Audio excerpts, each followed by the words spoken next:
მოგესალმებით ძვირფასო მეგობრებო, საქართველოს ტალღის ეთერშია გადაცემა იურისტის საათი.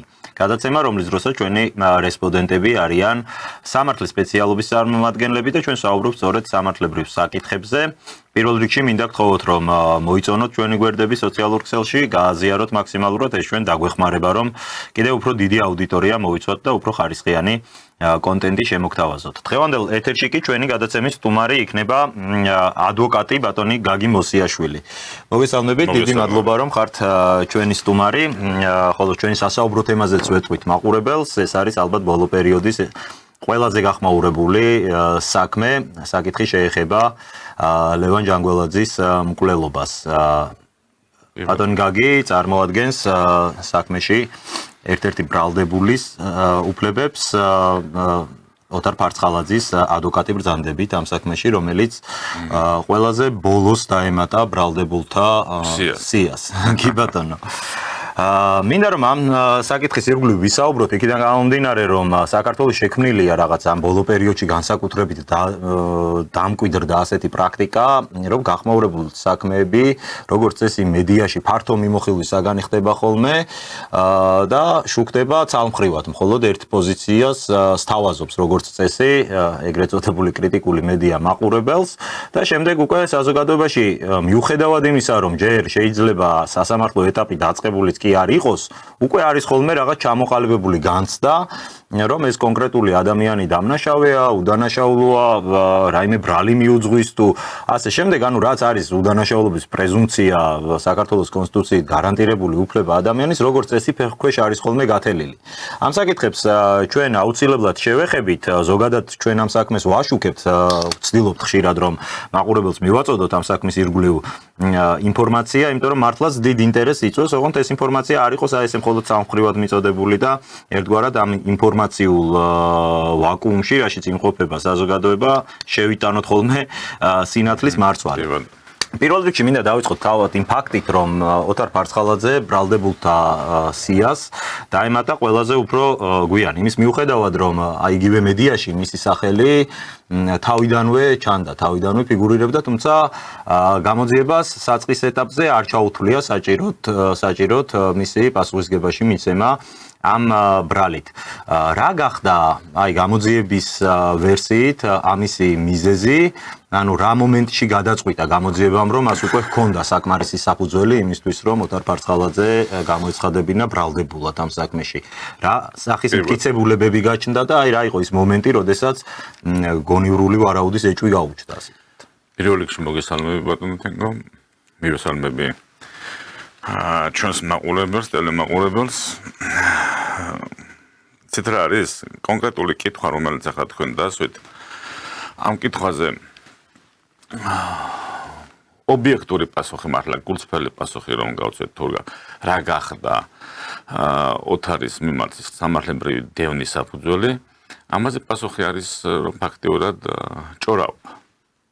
აი ეს არის რაც გახდა სამართლებრივი დევნის დაწყების საფუძველი ოთარის მიმართ. თუმცა ახლა საზოგადოებას თქვენ სწორედ აღნიშნეთ, რომ საზოგადოებაში არის არასწორი ინფორმაციის მიწოდებით მცდელობა გარკვეულწილად, რაც ემსახურება თავის მხრივ მიზანი ამ არასწორ ინფორმაციას აქვს, რომ საზოგადოება გარკვეულწილად არასწორ ინფორმაციაზე გარკვეულწილად ბევრი არასწორი ინფორმაცია მიიღოს. პირველ რიგში კი, რა თქმა უნდა, ამ შემთხვევაში საკმაოდ მძიმე ბრალდებაში აქვს ბრალი წარდგენილი ბატონ ოთარს, თუმცა სანამ გადავალთ იმ სამართლებრივ შეფასებაზე და იმ საკითხებზე, რაც თქვენთვის, საზოგადოებისათვის, ჩვენი მსმენელებისათვის თუ მაყურებლებისათვის არის მნიშვნელოვანი, მართლა გულწრფელი სამძიმარი მინდა უთხრა გარდაცვლილის ოჯახს და ეს ძალიან დიდი ტრაგედიაა, რაც მათ განიცადეს, თუმცა არანაკლებ ტრაგედიაა, როდესაც ადამიანს ამ შემთხვევაში იგივე ოთარს ბრალდების მხარე ასეთ უმძიმეს ბრალდებას ედავება, თუმცა ამ ბრალდების უკან რეალურად არაფერი არ არსებობს და ეს არის ხმა ღაღადებლისა უდაბნოსაშინა, რომელიც რეალურად ფაქტიურად მხოლოდ და მხოლოდ იმიტომ არის წარდგენილი ბრალი, რომ საზოგადოებაში რაღაც გარკვეული სახის ჭორები არის გავრცელებული, თუმე მითქმა-მოთქმას აყოლილი არის სახელმწიფო ბრალდება. აი სიტყვა მართლა რომელიც მართლა ამ კონკრეტულ კონტექსტში შეფერება არის მართლა ასეთი შინაარსობრივად დატვირთული, რომ მითქმა-მოთქმას აყოლილი ბრალდების მხარე. ნახეთ, რაზე მინდა თქვენი და ჩვენი ძვირფასი ტელემაყურებლების ყურადღება გავამახვილო. თქვენს მიერ დასმულ კითხვაზე 9 თვის თავზე რა გახდა და რატომ გახდა რომ ოთარის მიმართ დევნა დაიწყეს, ეს კითხვა არაერთხელ დაისვა იგივე მედია საშუალებების, ჟურნალისტების მხრიდან, იგივე სახელმწიფო ბრალდებლის მიმართ და ამ ფაქტთან დაკავშირებით მას სისხლისამართლებრივი დენის დაწყებამდე რამოდენიმე თვით ადრე არაერთხელ გაკეთებული სახელმწიფო ბრალმდებელს ინტერვიუ მიცემული საზოგადოებაში ფაქტიურად საზოგადოებას ამცნო, რომ ჩვენ სახელმწიფო ბრალდება მხოლოდ მოწმეთა ჩვენებებით პირს პასუხისმგებლობაში არ ვაცლებთ. ეს იყო სახელმწიფო ბრალდების პოზიცია. კითხვაზე რატომ არ არის ოთარ ფარცხალაძე პასუხისმგებლობაში მიცემული? პასუხი იყო, რომ იცით რა, ჩვენ ვართ ობიექტური ორგანო და ჩვენის მხრიდან მხოლოდ მოწმეთა ჩვენებებით არ შეიძლება პირს ასეთი უმძიმესი ბრალი წარუდგინოთ. გადის ხანი ამ ოფიციალური სახელმწიფო ბრალმდებლის მიერ გაკეთებული ამ განცხადებიდან და დაახლოებით ერთ თვეში თუ თვენახევარში დაუყენეს ბრალი, მაგრამ ალბათ კითხვა გაგიჩნდება თქვენს და საზოგადოებასაც რა შეიცვალა აი ამ განცხადების გაკეთებიდან, თუნდაც დღემდე, რომ გადაწყვიტა ბრალდების მხარე. ანუ ლოგიკურად უნდა გამოჩენილიყო რაღაც ისეთი გარემოება, რაც მხოლოდ მოწმეთა ჩვენება არ იქნებოდა. რა თქმა უნდა. მაგრამ პასუხი არის ერთსიტყვიანი. არაფერი. არაფერი არ არის შეცვლილი. ჩვენ გვაქვს მოცემულობა, რომ ბრალდების მხარე ერთის მხრივ. ნახეთ, ორმაგ სტანდარტს თამაშობს. ერთის მხრივ სახელმწიფო ბრალდება საზოგადოებას აჯერებს, რომ ჩვენ ისეთი ობიექტურები ვართ, რომ არ შეიძლება მხოლოდ მოწმეთა ჩვენებები, რომელიც რაიმე სხვა ნეიტრალური მტკიცებულები თან დასტურდება, რომ ეს გახდეს პირის მიმართ სისხლისამართლებრივი დევნის დაწყების საფუძველი და ამ განცხადების გაკეთების შემდეგ ისე რომ ფაქტობრივად არაფერი არ არის შეცვლილი, ისე ვიღებთ იმ მოცემულობას, რომ დევნა იწყება პირის მიმართ. ეხლა ნახეთ, ამ კონკრეტულ შემთხვევაში დევნის დაწყების საფუძვლად ბრალდების მხარემ მეუთვითა 2 რუსეთის ფედერაციის მოქალაქის ვიზიტი საქართველოში. სადაც ანალოგიური სახის ინფორმაციას აძლევდა ბრალდების მხარეს, რა ინფორმაციაც უკვე 9 თვის წინაც კი განმავლობაშიც კი იდო საქმეში. სხვადასხვა ეს იცით ხო, ეს საქმე არის დანაწევრებული სხვადასხვა საქმესთან დაკავშირებით და ფაქტიურად ამ 2 რუსეთის მოქალაქის ჩვენებასთან დაკავშირებით კიდევ ცალკე დამატებით სიამოვნებით ვისაუბრებდით თქვენთან, თუმცა მინდა ახლა რა გარკვეული სახის შეჯამება რომ გავაკეთოთ იმ ნაწილში, რომ ოთარ ფარცხალაძის მიმართ მიმდინარე სისხლისამართლებრივი დევნის საქმე შედგება 50 ფურცლისაგან, მაგრამ ეს საქმე ზოგადად არის 33 ტომიანი საქმე. ამ 33 ტომში არ არის არც ერთი რაიმე სახის, არც 50 ფურცელში, მაგრამ მთლიანობაში არ არის არანაირი სახის ინფორმაცია მასთან დაკავშირებით, რომ ოთარი რაიმე სახის შემხებლობაში არის ამ მართლაც უმძიმეს საქმესთან დაკავშირებით. თქვენ წარმოიდგინეთ, მე მომეცა საშუალება, რომ იგივე გავცნობოდი უკვე ძმები მიქაძეების საქმესაც, იმიტომ რომ ფაქტიურად მე გადმომეცა ოთარ ფარცხალაძის ინტერესების დამცველ ადვოკატს, როგორც მსჯავრდებული უძილაურის სისხლისამართლის საქმე, ასევე ბრალდებულების მიქაძეების და ჯოხაძის სისხლისამართლის საქმე და ახლა უკვე 9 თვის შემდგომ ეს არის გაერთიანებული საქმე მთლიანობაში, სადაც როგორც მიქაძეების, ასევე ოთარის მიმართ არანაირი სახის მტკიცებულება არ მოგვეპოვება. ეხლა მე ვისაუბრებ ამ შემთხვევაში ოთარის ბრალდების სისხლისამართლის საქმესთან, ვინაიდან ეს არის ის შემთხვევა, სადაც შეიძლება ითქვას, რომ ბრალდებამ ფაქტიურად სისხლისამართლებრივი დევნის დაწყების წინაპირობად მხოლოდ მითქმა და მოთქმა გამოიყენა და არანაირი სახის მტკიცებულება საქმეში არ დევს. თქვენ იცით, რომ კანონმდებელი გარკვეული სახის სტანდარტებს აწესებს, ხო? ანუ გარკვეული სახის ეტაპზე სამართლებრივი დანაწესია, რომ არსებობდეს პირობითად დასაბუთებული ვარაუდი, ალბათობის მაღალი ხარისხი, გონივრულ ეჭვმიღმა არსებული სტანდარტი. ეს არის ის სამი ძირითადი სტანდარტი, რაზეც ბრალდების მხარემ უნდა გააკეთოს სწორება, რომ ნებისმიერ პირს, თუნდაც ბრალის წარდგენის შემდგომ გარკვეული სახის ინფორმაცია მტკიცებულების ნაწილში უნდა იყოს შეგრებელი, რომელიც აფიქრებინებს ობიექტურ პირს, ნებისმიერ ნეიტრალურ პირს, რომ კონკრეტული ქმედება შეიძლება ბრალად შერაცხული ქმედება შესაძლებელია მართლა ამ პირის მიერ იყოს შადებული. ეს არ არის დადასტურებული ამ დროისთვის, მაგრამ გვაქვს გონივრული ვარაუდი. კი ბატონო, მაგრამ ამ დასაბუთებულ სტანდარტს, ამ გონივრულ ეჭვ და ალბათობის მაღალი ხარისხს, როგორც უკვე გითხარით, სხვადასხვა ეტაპზე, სხვადასხვა ყველაზე მაქსიმალურად ყველაზე ძლიერი, ასე ვთქვათ, სტანდარტი, მაღალი სტანდარტი, ასე ვთქვათ, ეს არის გონივრულ ეჭვმიღმა არსებული სტანდარტი, რომლითაც უკვე სასამართლომ უნდა იხელმძღვანელოს. ანუ იგი უნდა დაარწმუნდეს და კანონის დანაწესი გახლავთ ის, რომ გონივრულ ეჭვმიღმა არსებული სტანდარტის ფარგლებში ობიექტური პირი დამკვირვებელი ობიექტური დამკვირვებელი უნდა დარწმუნდეს, რომ მართლაც რო კონკრეტულ პირმა ჩაიდინა დანაშაული. ამ კონკრეტულ შემთხვევაში, როდესაც პირს, სისხლისამართლებრივი დევნას იწყებს ბრალდების მხარე, არა კონკრეტულად ჩვენ დღევანდელი განსახილველ სისხლისამართლის საქმეზე, ნებისმიერ შემთხვევაში, იგი დასაბუთებული ვარაუდის სტანდარტით, ასე ვთქვათ, სარგებლობს. ახლა ამ დასაბუთებულ სტანდარტში უნდა იყოს. უნდა იყოს როგორც მინიმუმ მტკიცებულებათა ექსპერტიზა, მტკიცებულებათა ერთობლიობა, რომელიც ისევ და ისევ აპელირებს იმაზე, რომ მტკიცებულებები, რომელიც დაადასტურებდა, რომ შესაძლოა პირმა ჩაიდინა დანაშაული. ახლა თემურ, რას ნიშნავს მტკიცებულება, ხო? აი ეს მინდა თქვენს და საზოგადოება კარგად გავაანალიზოთ და ამის მერე გარკვეულწილად უფრო მეტად გვექნება შესაძლებლობა, რომ თუნდაც საკუთარი თავისუფლებების დაცვის კუთხით თუ გარკვეული სახით სამართლებრივად ვიცოდეთ რა სახის სტანდარტებზეა საუბარი, ხო? როდესაც საუბრობთ მტკიცებულებათა სტანდარტზე და მტკიცებულებაზე, ეს არის მტკიცებულება რა არის? ეს არის ინფორმაციის წყარო. ინფორმაციის წყარო, რომელიც აუცილებელია ნებისმიერი სასამართლებრივი დევნის დაწყების დროს.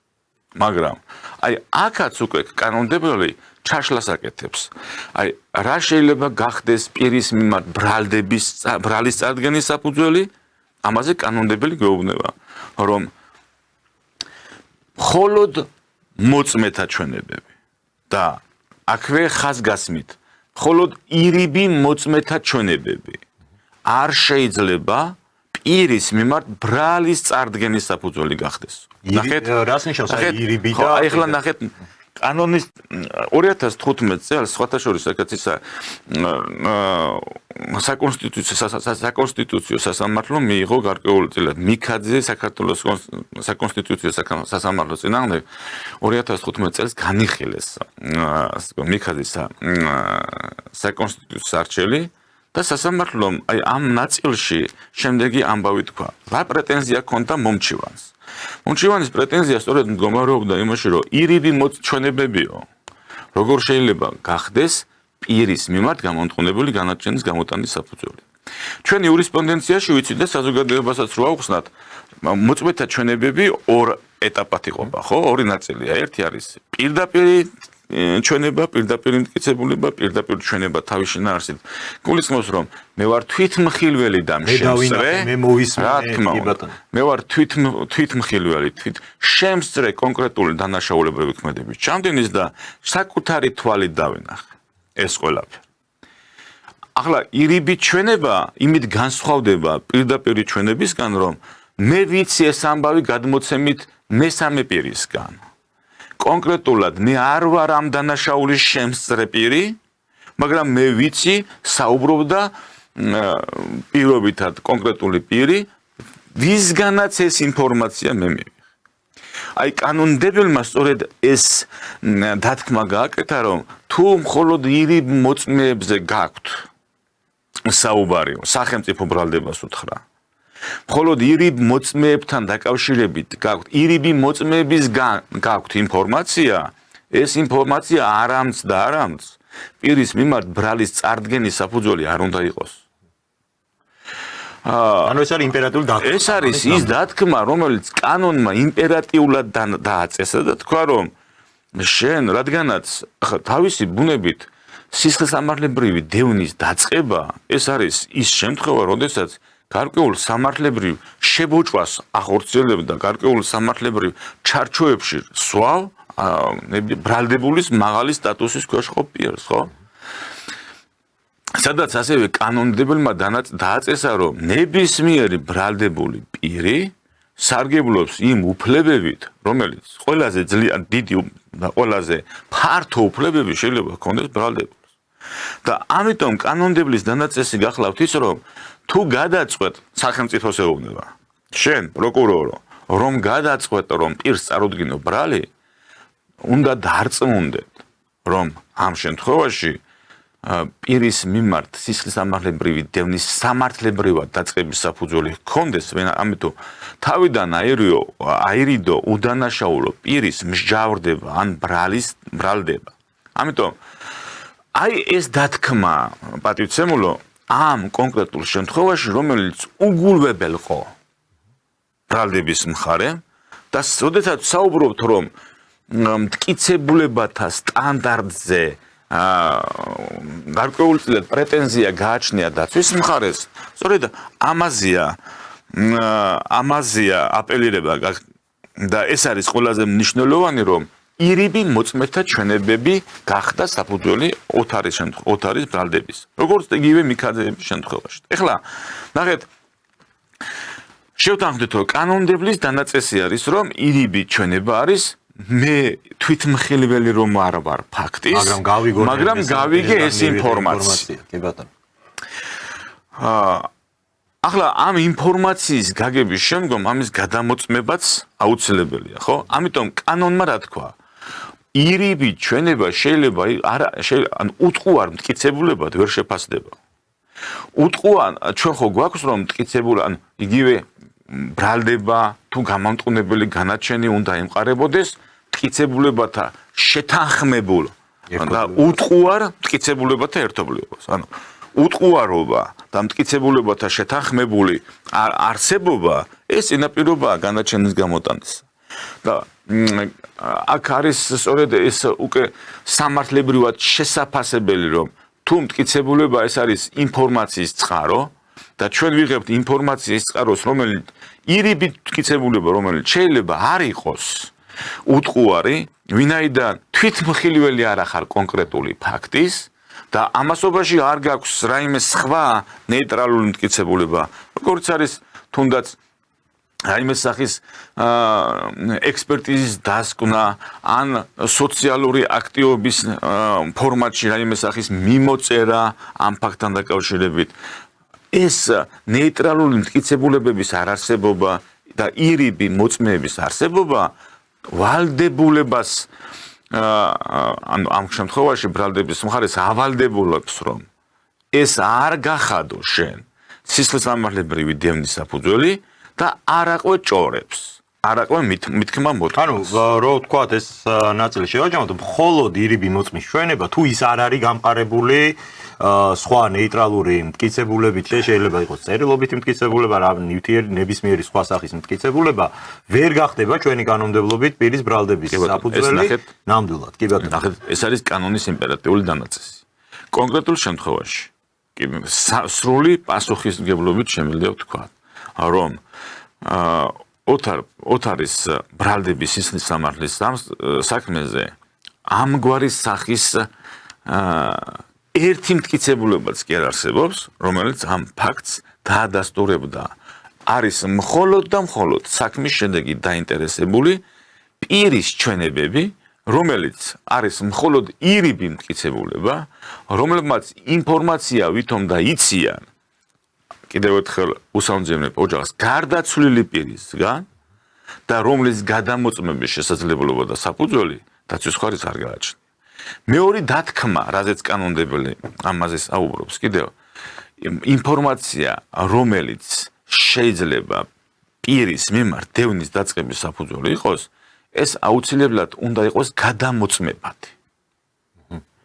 ანუ მხარეს უნდა ჰქონდეს შესაძლებლობა, კანონმდებლიდან გამომდინარე, ჩვენი ასე ვთქვათ, საპროცესო კანონმდებლობა მოწყობილია შეჯიბრობითობის პრინციპზე დაყრდნობით. ახლა ეს რამდენად არის შეჯიბრობითობითი ეს მეორე საკითხია, მაგრამ თავისი შინაარსით ბრალდების მხარეს, დაცვის მხარეს სასამართლო აკისრებს ვალდებულებას, რომ გარკვეული სახის შეჯიბრობითობის პრინციპის დაცვით განახორციელონ წარდგენ სასამართლოს წინაშე. აი რომელ შეჯიბრობითობაზე შეიძლება იყოს საუბარი, მაშინ როდესაც ირიბი მოწმის ჩვენების გადამოწმება დაცვის მხარეს არ შეუძლია და პარადოქსი. ახლა მე მინდა მიუბრუნდეთ თქვენის ნებართვით, აი იმ ორ რუს მოქალაქეს, რომელთაც ჩამოვიდნენ საქართველოს. რაც ოფიციალურად გახდა ამ ბრალდების საფუძველი. რაც ოფიციალურად გახდა, დიახ, ამ ბრალდების ადგენის საფუძველი. თუმცა საქმეში არ მოიპოვება არც ერთი რაიმე სახის ან მიმართვა, ან განცხადება, როგორ მოხვდა ეს ორი რუსეთის ფედერაციის მოქალაქე ამხელა ჩვენს დედაქალაქში, მაინც და მაინც ესე ვთქვათ, იმ გამონძიებლის კაბინეტში აქ თბილისის სამმართველოს შენობაში, სადაც პიროვნებმა მათ ჩვენება მისცეს. ანუ ნახეთ, საქმის მასალებში არ მოიპოვება არანაირი სახის მიმართვა, განცხადება, თუნდაც 9 თვის თავზე. ლოგიკურია, ვივარაუდოთ, რომ თავად გამონძიება უნდა ყოფილიყო დაინტერესებული და ალბათ მათ მოიძიეს ეს საზოგადოებაში, ან უნდა იყოს უწყება გაგზავნილი. ანუ ასეთი არაფერი. რომ კონკრეტულმა პირმა, ანუ დაიბარა საგამოძიებო უწყებამ კონკრეტულად X პიროვნება და ეუბნება, რომ იცით რა თქვენ მობრძანეთ დასაკითხად. ან უნდა იყოს თვითონ მიმართვა, ხო? ანუ მოქალაქის მხრიდან, რომ იცით რა მე ვფლობ გარკვეული სახის ინფორმაციას და გთხოვთ გამონკითხოთ საგამოძიებო. ამგვარი რამ, ვითომ ეს არაფერია, მაგრამ ნახეთ რა მიმართულებით მინდა თქვენი ყურადღება გავამახვილო. 26 დეკემბერს არსაიდან არსით ძახილი ასეთი გამოთქმა არსებობს, ხო? უცებ ჩნდება გამონძიებლის კაბინეტში ორი რუსეთის ფედერაციის მოქალაქე, რომლებმაც ინფორმაცია ვითომ და იციან იმ ფაქტთან დაკავშირებით, რომ ან გარდაცვლილი ადამიანისგან იციან ინფორმაცია, რომ ოთარისთან ქონდა დაძაბული ურთიერთობა გარკვეული სახის ბიზნეს საქმიანობასთან დაკავშირებით. ამიტომ იგი ამ ოთარის მხრიდან და მისი გარემოცვის მხრიდან ელოდებოდა თავდასხმას. წარმოიდგინეთ, რამდენად თეთრი ძაფით შეკერილი საქმეა, რაზეც ახლა ჩვენ საუბრობთ და მე მართლაც მიჭირს სამართლებრივი შეფასების გაკეთება.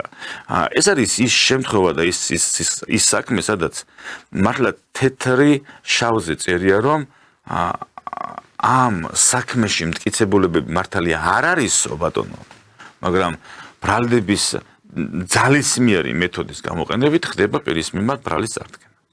ესე იგი დაუბრუნდეთ 26 დეკემბერს ორივე მოწმე 26 დეკემბერს დაუბრუნდეთ გამონძიებელთან. კი ბატონო, მიდის ორივე მერვე სართულზე თუ არ ვწდები, ხო? ანუ უცებ ჩნდება საგამოძიებო ორგანოში გამონძიებელთან, რომლებიც ამბობენ, არა, პირდაპირ ჩვენებას აძლევენ, მე განმარტება გავაკეთეთ, ხო, რომელია პირდაპირი და არა პირდაპირი, რომლებიც ამბობენ ირიბად ადასტურებინ იმ ფაქტს, რომ გარკვეული სახის კონფლიქტი არსებობდა ამ ორ ადამიანს შორის.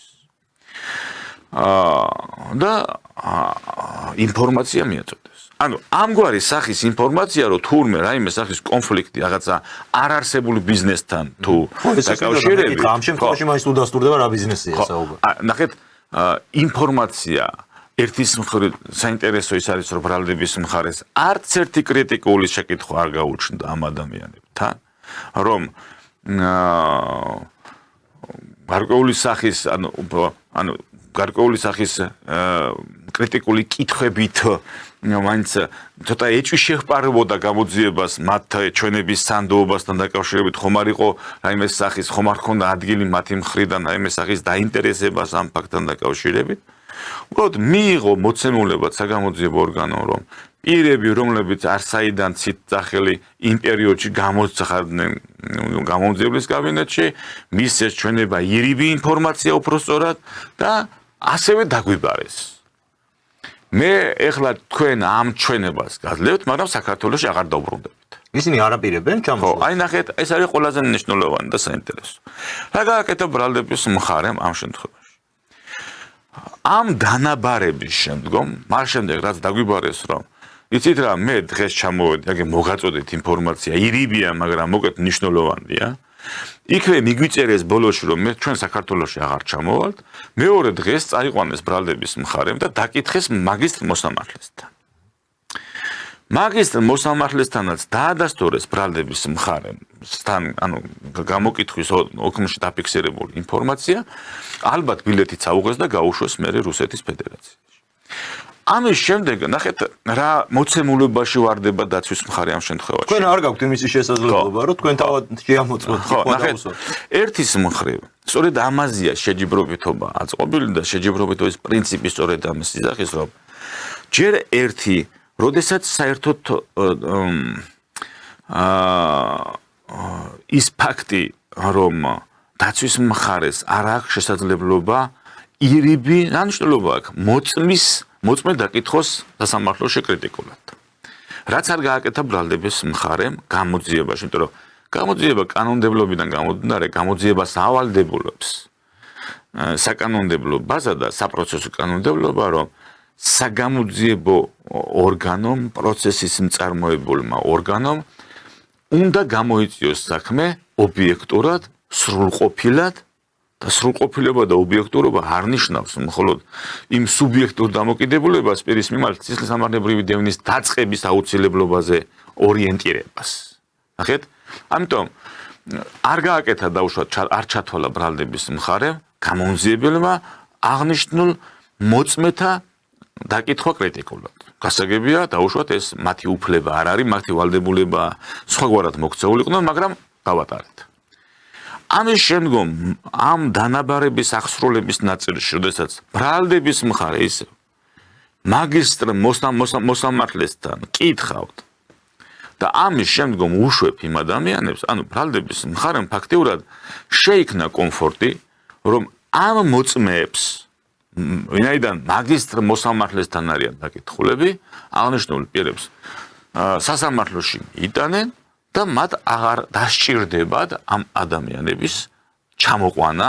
იმიტომ რომ მოსამართლისთვის აქვს უკვე მიცემული ჩვენგან ესე ეთქვა. ეს არის ბრალდების მხარის ფიქრი და მინდა ეხლავე გითხრა, რომ ეს ფიქრი არის მართლაც რომ პროცესუალურად არსებითი დარღვევის და ამიტომ ამ ფორმატში მათი ამგვარი სახის ფიქრის რეალიზაცია ვერ მოხდება, იმიტომ რომ აშკარა ბევრ სხვა უკანონო პროცესუალურ დარღვევებთან ერთად და თუნდაც იმ ჩვენ ვისაუბრეთ ხო სტანდარტი, ბრალის სტანდარტთან დაკავშირებით, რა დროს შესაძლებელია პირის მიმართ დევნის დაწყება და რომ არა პირდაპირი მოწმეთა ჩვენება არ შეიძლება პირის მიმართ ბრალის წარდგენის საფუძველი გახდეს. ამაზე ჩვენ უკვე ვისაუბრეთ და ამ მოცემულობაში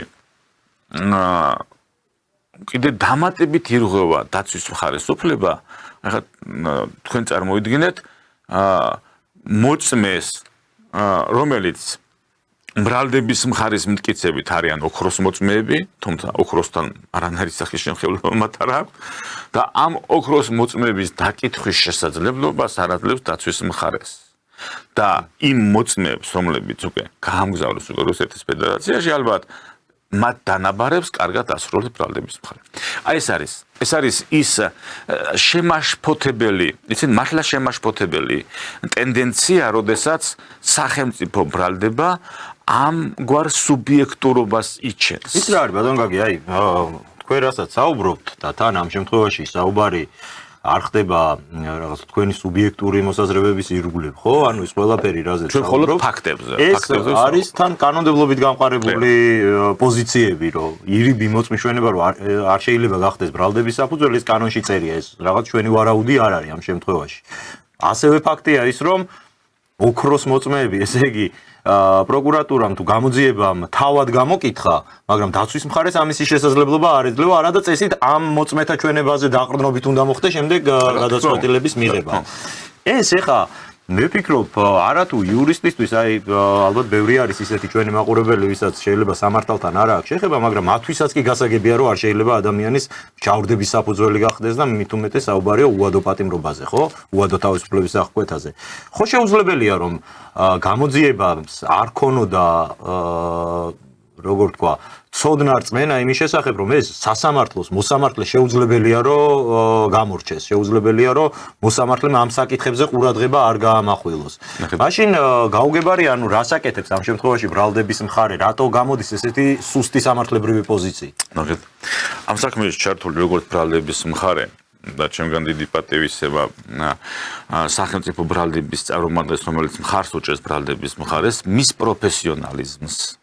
დიდი პატივისცემა მის პროფესიონალიზმს. ნახეთ, აქ არ არის საუბარი იმაზე, რომ თავად ბრალმდებელი ან ბრალდებული ან საგამოძიებო ორგანო ან პროკურატურა ვერ ხვდება იმას, რომ ამ კონკრეტულ შემთხვევაში სტანდარტი არსებითად დარღვეულია.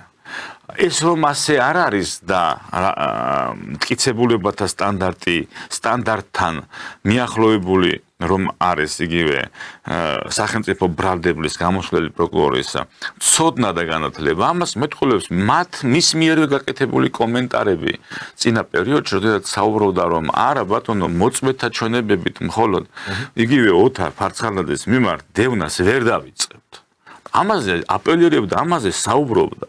მაგრამ აი სწორედ ამას ციტირებდა, ამაზეა, ეს არის ორმაგი სტანდარტი, რომ როდესაც ამგვარი სახის ინფორმაციას აწვდის საზოგადოებას, დაეუბნებით, რომ იცით რა, ბატონებო და ხალბატონებო, ვინაიდან საქმეში მტკიცებულებები არ შეიძლება, ანუ ასე არ ხდება ვიღაცის დაკვეთით, ვიღაცის შეკვეთით ბრალის წარდგენა.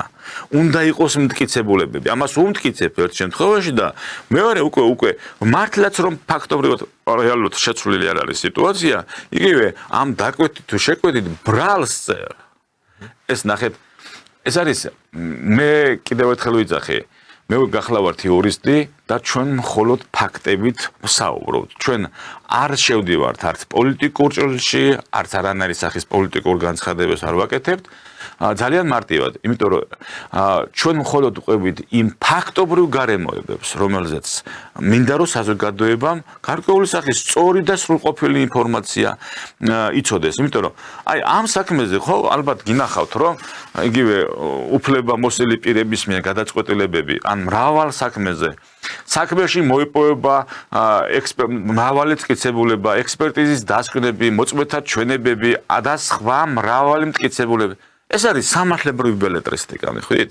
ანუ ის რომ ექსპერტიზის დასკვნა, მოწმეთა ჩვენებები, ეს საქმეში დევს, მაგრამ რამდენად შემხებლობაშია. რამდენად არის ეს იმის დადასტურება, რასაც ბრაღად უყენებს ადამიანს. ხო, აი ეს რამდენად შემხებლობაშია, ამაზე უნდა აქცენტი და აპელირება გაკეთდეს. ამიტომ საზოგადოებას ვეუბნებით ერთის მხრივ, ბრალდების მხრივ გამოვა. აი ამ სისხლის სამართლის საქმეზე მას თავის სუბიექტური შეფასება აქვს. სუბიექტურია, დიახ, ტენდენციური აშკარად. და ის ეთყვის იმას, რომ მხოლოდ მოწმეთა ჩვენებებით, მტკიცებულებებით, ექსპერტის დასკვნებით ამ ადამიანის დანაშაულებრივი ქმედება დასტურდება. და ამოვა დაცვის მხარე. და დედას გეფიცები არ დასტურდება. მართსაჯულება სწორედ იმიტომ არსებობს ამ შემთხვევაში, ხო? თავარი არის რომ სასამართლომ და სამართლიანი მართსაჯულება ვახსენე რამოდენიმე დღის წინ და ერთ-ერთმა ჟურნალისტმა მე მგონი დამცინა კიდევაც, მაგრამ სამწუხარო ეს არის, არ შეიძლება. ნახე, აქ არ არის სამართლიანი მართსაჯულების პირობებში ამ საქმეს უბრალოდ აღნიშნულ სისხლის სამართლის საქმეზე განაჩენის კი არა და ბრალის დაწერის სტანდარტიც არ შეიძლება. ან არ არსებობს. არ შეიძლება იმიტომ კი არა მე არ მინდა ეს ასე. ობიექტურად არ არსებობს. ობიექტურად საქმეში კიდევ ერთხელ ვიცახ კანონის დანაწესია, რომელიც გეუბნება რომ შენ ბრალდების მხარე რომ ხარ, არ უნდა დაწერო ბრალი თუ არის საქმეში მხოლოდ ირიბი მოწმე, ან მოწმეები. და სხვა არაფრით დასტურდება. და სხვა არაფრით რომ არ დასტურდება. ის რა არის, აი ბატონ გაგი, ამ შემთხვევაში ბრალდების პოზიციიდანაც რომ შევხედოთ, მე მოვისმინე მაგალითად ასეთი მოსაზრებებიც და დარწმუნებული ვარ საზოგადოების რაღაც ნაწილს ეს აზრიც ექნება, რომ ხომ არ ვითხოვთ ამ შემთხვევაში ბრალდებისგან ზედმეტს და გულისხმობ რა, საუბარი არის შეკვეთი და ანგარებით მკვლელობაზე. ანუ ეს არის საკმაოდ ალბათ ყველაზე მძიმე მუხლი, რაც შეიძლება, ერთ-ერთი ყველაზე მძიმე მუხლი, რაც არის სისხლის სამართლის კოდექსში და თუ კი ადამიანები ასეთი ტიპის დანაშაულს გეგმავენ, ისინი ბუნებრივია რომ შეეცდებიან აბსოლუტურად ყველა კვალი წაშალონ. ანუ ის რომ ბრალდებას ჩვენ დავავალდებულოთ რომ რატომ არ არსებობს პირდაპირი მოწმე, რატომ არ აქვს პირდაპირი ჩანაწერის რითიც დადასტურდება, ეს თავისთავად ცხადია რომ არც იქნება. ანუ მიზანიც ხომ ამ მკვლელობის შემკვეთის ის იყო რომ ყველა კვალი წაეშალა, ამიტომ ბრალდება იძულებულია რომ სწორედ აი ასეთი ირიბ მტკიცებულებებს ჩაეჭიდოს და ამითი გამოიყვანოს ასე ვთქვათ და ამითი დაადგინოს ჭეშმარიტება. ხო არის ასეთ მსჯელობაშიც ლოგიკა. აგეთ შეიძლება თქვენ მსჯელობაში არსებობს ლოგიკა, მაგრამ ლოგიკა, სამართალი და კანონიარება აბსოლუტურად სხვადასხვა ცნება. თქვენ სახელმწიფომ გითხრათ, მაშინ როდესაც სახელმწიფო შეიქმნა, რომ სახელმწიფო თავის მხრივ შექმნა ძალისმიერი მეთოდით, ანუ ძალოვანი უწყება, რომელსაც გარკვეული სახის საქმეების პირობითად დანაშაულებრივი ქმედება შერაცხული საქმეების გამოძიება დაავალა, ხო? ამ შემთხვევაში ძალოვანი საგამოძიებო ორგანო პროკურატურა. და ასევე დაგიწერათ კანონი. და ამ კანონის, დემოკრატიული კანონის ღირებულებები იმით განსხვავდება სხვა იგივე ჭორაობისაგან, რომ კანონმდებლის ნება უნდა შეასრულოთ ერმაც და ბერმაც და უნდა მოიძიოთ მტკიცებულებები, რომელიც პირის ბრალეულობას დაადასტურებს. კიდევ ერთხელ ვიძახი, ძალიან კიდევ ერთხელ ხაზგასმით, მინდა სამძიმარე გამოუცხადოთ გარდაცვლილის ოჯახს, მაგრამ არანაკლებ ტრაგედიაა, როდესაც უმძიმეს ბრალდებას აბრალი პირს მტკიცებულებების გარეშე, რომელიც ერთის მხრივ დანაშაულს, მის რეპუტაციაზეც მოქმედებს და მეორეს მხრივ საზოგადოებაში ფაქტიურად პირს, ანუ შინაგან საქმეთა სამინისტრომ ამ კონკრეტულ შემთხვევაში დაუწერა ბრალი, ასე ვთქვათ, ოთარ ფართხალაძეს, იმიტომ რომ ჩვენ თავიდან პირველ რიგში მოვისმინეთ, მე მგონი ბრალი, ასე ვთქვათ, ბრალის ფორმულირება შინაგან საქმეთა სამინისტროს მიერ გაკეთებული ეგრეთ წოდებული ბრიფინგის მეშვეობით. ხო, ამიტომ ნახეთ, როდესაც საუბრობთ, რომ და გვაქვს პრეტენზია არ ვართ, ასე ვთქვათ, დემოკრატიულ სახელმწიფოში მცხოვრები, მაშინ ჩვენ კანონის უზენაესობა უნდა ვაღიაროთ. თქვენი ლოგიკა, რასაც თქვენ ანვითარებთ, შესაძლებელია პირობითად, მაგრამ არ მგონია პირობით მაშინ, ანუ ლოგიკურად რომ დავანებოთ თავი სამართალს, კანონის განმარტებებს და მტკიცებულებათა სტანდარტს. მე არც ის მგონია რომ ვიღაცას რომ შეეკვეთა პირობითად იგივე დავით მე მიქაძეებს პირობითად თუ შეეკვეთათ იმ ადამიანისთვის რომელიც პირობითად რაღაცა შემხებლობა ჰქონდა მათთან. კი, ეს ძალიან წონადი არგუმენტია, თავიდანვე აღინიშნა, ეს ხა ადამიანი ესე დანაშაულს გეგმავ, ესეთ დანაშაულს უკვეთავ და ამას ავალებ. ხო, ამიტომ ნახეთ, ჩვენი მიზანი და ჩემი მიზანი არ არის, რომ მე მხოლოდ ვარაუდებით ვესაუბრო საზოგადოებას, ან თქვენ. ჩემი მიზანია, რომ კონკრეტულ შემთხვევაში, როგორც იურისტმა, თქვენ ერთის მხრივ მოგითხროთ ის ამბავი, რომელიც ამ შემთხვევაში ჩემს და ჩემს დაცვის ქვეშ ყოფი პირის ინტერესებს აბსოლუტურად აზიანებს და ამ აზიანებს იმ ფონზე, როდესაც აბსოლუტურად სუბიექტურ დამოკიდებულებას იჩენს ბრალდების მხარე ბრალის წარდგენის მომენტშიც კი და მეორეს მხრივ საზოგადოებას აუხსნა ის ამბავი, რომ მტკიცებულებათა სტანდარტზე როცა ვსაუბრობთ, ეს არ არის მხოლოდ თუნდაც ორი დედაბერი, რომელიც ორღობებში გარკვეული სახის ჭორაობას ან ერთმანეთს აზრებს უზიარებენ, ეს არ შეიძლება გახდეს წინაპირობა დევნის დაწყების. ან ყველაფერს საკუთარი სახელი უნდა დავარქვათ. კანონმდებელმა თქვა, რომ თუ გინდა რომ დაიწყო პირის მიმართ დევნა, აი ამ სტანდარტს უნდა აკმაყოფილებდე. და ეს სტანდარტი კიდევ ერთხელ ხაზგასმით მინდა თქვა, არის ის, რომ უნდა არსებობდეს დასაბუთებული ვარაუდის სტანდარტის ქვეშ კი იგულისხმება ნეიტრალური მტკიცებულებები და მოწმეთა ჩვენებები და არა ირიბი მოწმეს ჩვენები. აი თქვენ საუბრობთ, რომ ჭორაობაზეა ეს საქმე მთლიანად აგებული და ამ ჭორაობაში ალბათ თუ ამ ტერმინს გამოვიყენებთ, ძალიან დიდი წვლილი აქვს მედიას. მედიის აქტიურობას, რომელიც არა მხოლოდ აი ამ საქმესთან არის შემხებლობაში, ზოგადად მივეშვიეთ, რომ ბევრ საქმეს აშუქებს მედია და რა თქმა უნდა, ეხა არც იმ ჟურნალისტებს არ მოეთხოვებათ, შეიძლება მაღალ პროფესიული განათლება, ხშირად ხდება სამართლებრივი განათლება და ხშირად ხდება ისეთი ფორმით საზოგადოებისთვის მიწოდება ინფორმაციის, რაც არის აშკარად ტენდენციური. აი ამ საკითხზე მინდა გკითხოთ, ამ საქმის მაგალითებს და ალბათ სხვა საქმეების მაგალითიც გამოდგებოდა, რამდენად არის ეს ზოგადად მართლმსაჯულებისთვის დამაზიანებელი ეს პროცესი, როდესაც მედია ესეთი ფორმით არის ჩართული მართლმსაჯულების საქმეში და არსებობს თუ არა რაიმე სახის პრევენცია ან რაიმე სახის დაცვის მექანიზმი ამ შემთხვევაში ადამიანისთვის, რომ მას არც ჯერ მხოლოდ ბრალი აქვს აღენებული და არც არავის შეუფასებია ის მტკიცებულებები, არც სასამართლოს ხდომები არ ყოფილა, არც მით უმეტეს დამტკიცებული არ აქვს დანაშაული, მაგრამ მედია მას უკვე წინასწარ შერაცხავს როგორც დამნაშავეს. არის ასეთ დროს ადამიანისთვის რაიმე დაცვის მექანიზმი, რომ შემდეგ მოახდინოს ამ ყველაფრის რეაბილიტაცია, ასე ვთქვათ, ან რა ვინმე დაისაჯოს ასეთი საქციელის გამო, თუ დადასტურდება, რომ თურმე სულყუილად ადამიანს აბრალებდნენ დანაშაულს. აი მაგალითად ჯოგბურთელის საქმე იყო, ეხა ის ამ საქმესთან არ არის კავშირში, გვახსოვს ხო? ბასილაშვილი თუ სწორად მახსოვს უგვარი, 2 წელი აცხადებდნენ ამ ადამიანს მოძალადეთ, საშინელ ადამიანად, ასე შემდეგ, მაგრამ მე სასამართლოს აბსოლუტურად საპირისპირო გადაწყვეტილება გამოიტანა. რა ეშველება ეხა ამ ადამიანის რეპუტაციას, რომელიც იქ მე ხო გასაგებია, რომ მაყურებელს უკვე დიდად აღარ აინტერესებს საქმის შედეგი, მის თვალში ის უკვე მაინც დამნაშავეა. არსებობს დაცვის მექანიზმი ადამიანებისთვის ასეთ დროს? სამწუხაროდ უნდა აღინიშნოს, რომ უდანაშაულობის პრეზუმპციის დარღვევა კი ძალიან ბევრ საქმეზე და უმეტეს შემთხვევაში ხდება.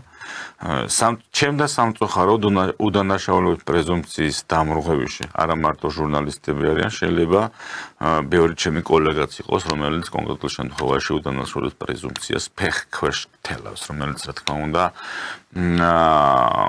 არის აბსოლუტურად უსამართლო და კონსტიტუციის ჩანაწერიდან თუ ვიმჯეროთ, საქართველოს კონსტიტუციის ჩანაწერიდან იგივე კანონმდებლობის მიხედვით უდანაშაულობის პრეზუმპციის დარღვევა, რა თქმა უნდა, ეს რამე ცალკე სისხლისამართლებრივი პასუხისმგებლობას, რა თქმა უნდა, არ აწესებს, თუმცა ეს არის წმინდა სამოქალაქო საზოგადოების პასუხისმგებლობა, უდანაშაულობის პრეზუმპციის დარღვევა, ეს არის საზოგადოების ცდელობა მათი მხრიდან გარკვეულწილად შეცდომაში შეყვანას. მექანიზმი ამ შემთხვევაში თუ რა შეიძლება იყოს, თუნდაც პირი არღვევს უდანაშაულების პრეზუმპციას, ამაზე კანონმდებელი რაიმე სახის განსაკუთრებულს, ანუ პასუხისმგებლობის საკითხს ერთადერთი არის ის, რომ შეიძლება გარკვეულწილად სახელისა და პატივის ღირსების საქმიანი რეპუტაციის შემნახველი ეჭვდება მოხლის კოდექსი. თუმცა გარკვეულ შემთხვევაში აქაც უძლურია ესე თქვათ მომჩივანი ვინაიდან განმარტება სასამართლოში შესაძლებელია იყოს ისეთი, რომ კონკრეტული პირი დაეყრდნოს სახელმწიფოს ოფიციალურ ორგანოს მიერ გაცემულ ოფიციალურ პოზიციას. აქედან გამომდინარე, აქ მივდივართ ისევ იქ, რომ სამოქალაქო საზოგადოებაში უდანაშაულობის პრეზუმპციის დაცვა ან დარღვევა ეს კიდევ გარკვეულწილად ეს თითოეული ჩვენთაგანის ასე ვთქვათ მორალურ პასუხისმგებლობის საკითხზე უსვავს ხაზს, თორემ კი სამწუხაროდ უმეტეს შემთხვევაში იგივე როგორც იგივე ცნობადი ადამიანების მიმართ უფრო გარკვეულწილად აქვთ საზოგადოებაში მედია საშუალებებში ჟურნალისტებს გარკვეულ სახის ასე ვთქვათ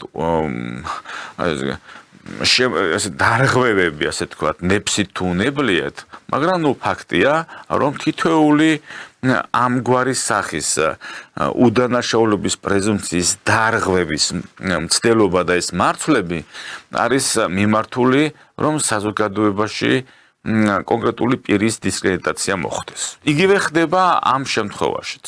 იგივე განსახილველ სისხლის სამართლის საქმეზეც, თუმცა მას შემდეგ აი ბევრმა ჟურნალისტმა, როდესაც ნახა საქმის მასალები და გააშუქა, თავადაც დარწმუნდნენ იმ გარემოებაში, რომ სისხლის სამართლის საქმეში ეს არის თეთრი ძაფით შეკერილი სისხლის სამართლის საქმე, რომელთაც სამართალთან რეალურად არანაირი სახის კავშირი არ აქვს და ეს არის საქმე, სადაც მართლაც შეიძლება უწოდოთ საქმე მტკიცებულებების გარეშე. დიდი მადლობა. მადლობას გადაგიხდით გადაცემაში მონაწილეობისთვის და იმ ინფორმაციისთვის, რომელიც ჩვენ და ჩვენს მაყურებელს გაუზიარეთ. მადლობა თქვენ. წარმატებას. შეგახსენებთ, რომ ჩვენი გადაცემის სტუმარი იყო ადვოკატი გაგი მოსიაშვილი, ხოლო ჩვენ საუბრობდით ბოლო დროის ერთ-ერთ ყველაზე გახმაურებულ და რეზონანსულ საქმეზე, ლევან ჯანგველაძის მკვლელობაზე, სადაც ერთ-ერთი ბრალდებული არის ოთარ ფარცხალაძე და სწორედ მისი უფლებადამცველი იყო ჩვენი რესპონდენტი. იმედი მაქვს, მიიღეთ საინტერესო ინფორმაცია ჩვენგან. მე მადლობას გადაგიხდით ყურადღებისთვის და დაგემშვიდობებით, კარგად ბრძანდებოდეთ.